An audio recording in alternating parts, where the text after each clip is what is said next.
In 1907, Britain and France embraced Russia.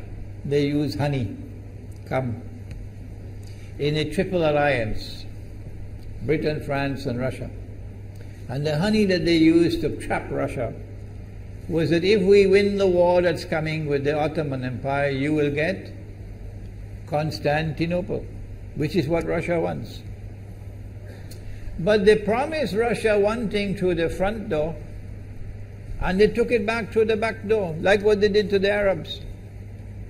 These are people with PhDs in deception. If they tell you that the sun is shining, don't believe them. Go outside and look up in the sky, see whether the sun is shining. When the Russian army had fought in the First World War and had suffered the most losses, the brunt of the kill were Russians, and they were now winning the war, and the Ottoman Empire was collapsing, and the Russian army is only an arm's length away from Constantinople. They don't want Russia to get Constantinople. No. So what did they do? Russian Jews organized and executed the Bolshevik Revolution, which overthrew the Russian monarchy. They killed the Tsar and the whole family, overthrew the government, and took Russia out of the war. So the Russian army had to stop in its tracks and could not go to Constantinople.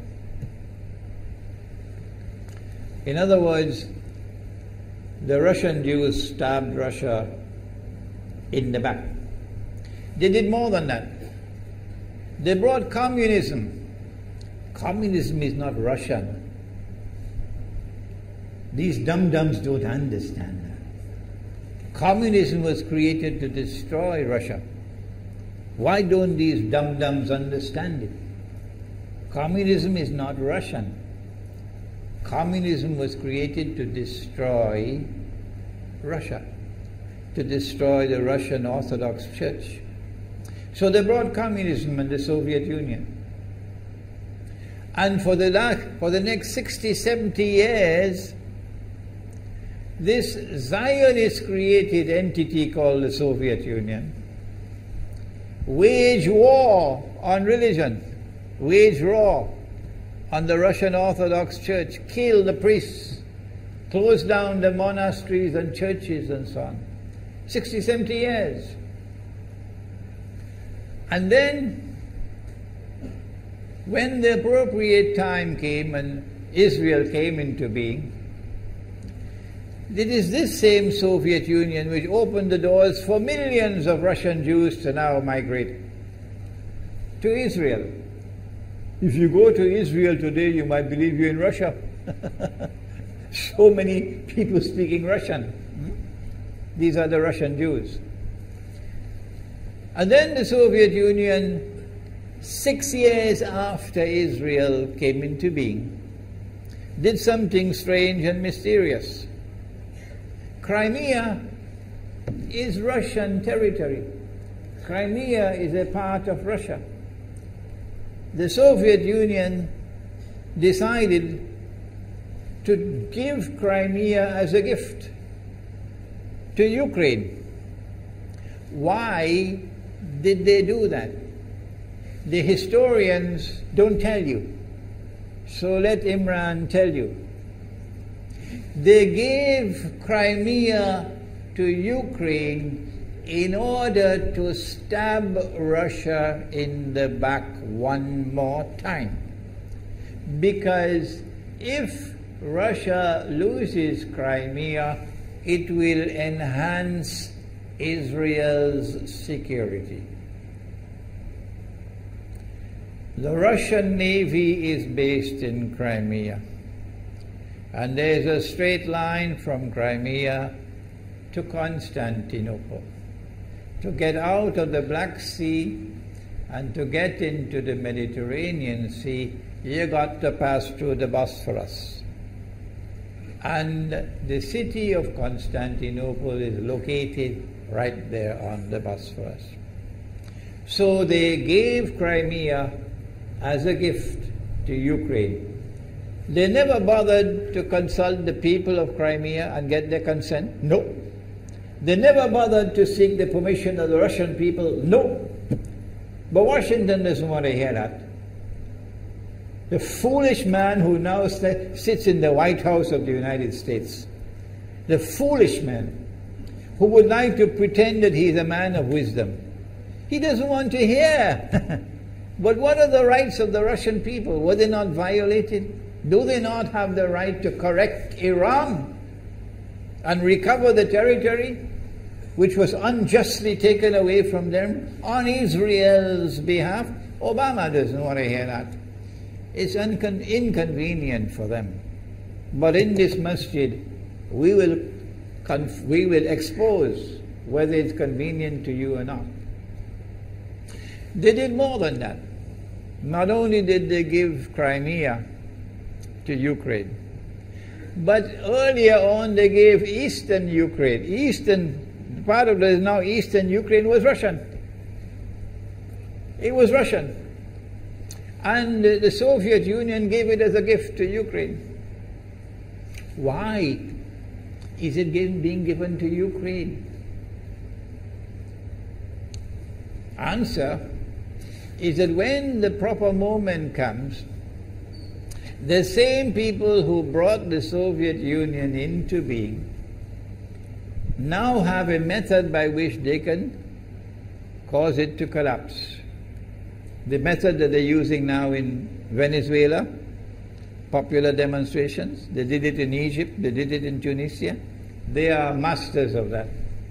They did it with the Soviet Union. I used to think that the Soviet Union collapsed because of Allah's kindness. But I was wrong. No, it was the Zionists who brought down the Soviet Union because they didn't need it anymore. Like tomorrow they wouldn't need you anymore, Saudi Arabia. And they wouldn't need you anymore, Islamabad. When will you understand that? They'll just throw you to the dogs. You served them long enough. So they brought down the Soviet Union. Why? So that Ukraine might emerge as an independent state. That's danger for Russia. They've prepared the way. And now Ukraine emerges as an independent state. So the rope is around Russia's neck now.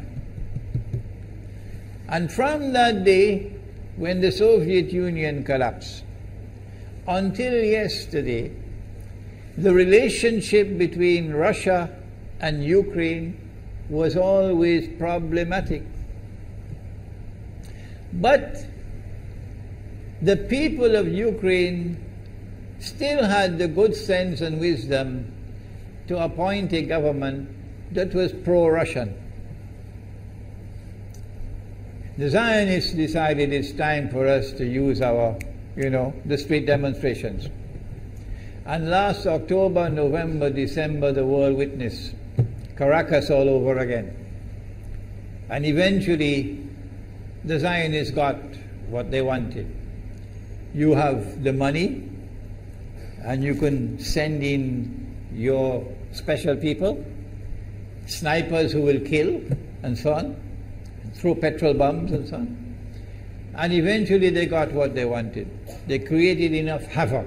May Allah protect Malaysia from that. Ameen. Ameen. And the president of Ukraine fled. He's a democratically elected according to your method, Mr. Obama, according to your system. He's a legally elected president of Ukraine. And he had to flee. And these hypocrites in Washington and London and Paris who would like us to believe that they are honorable men. They are not. Instead of standing on the side of the legally appointed president and demanding the rule of law, they all showed their colors as hypocrites in immediately recognizing the new government in Ukraine. The new government in Ukraine is anti-Russian. That's what they wanted. That's why they brought down the Soviet Union, to bring in a Ukraine into being as independent state, and then to eventually get an anti-Russian government in Ukraine. If by Allah's kindness Putin had not intervened and been so spectacularly successful, this is what the plan would have been. The new government in Ukraine would have joined NATO, and Russia could not stop it. And when the new government in Ukraine joined NATO, NATO will then send its armed forces into Ukraine. It could include nuclear weapons.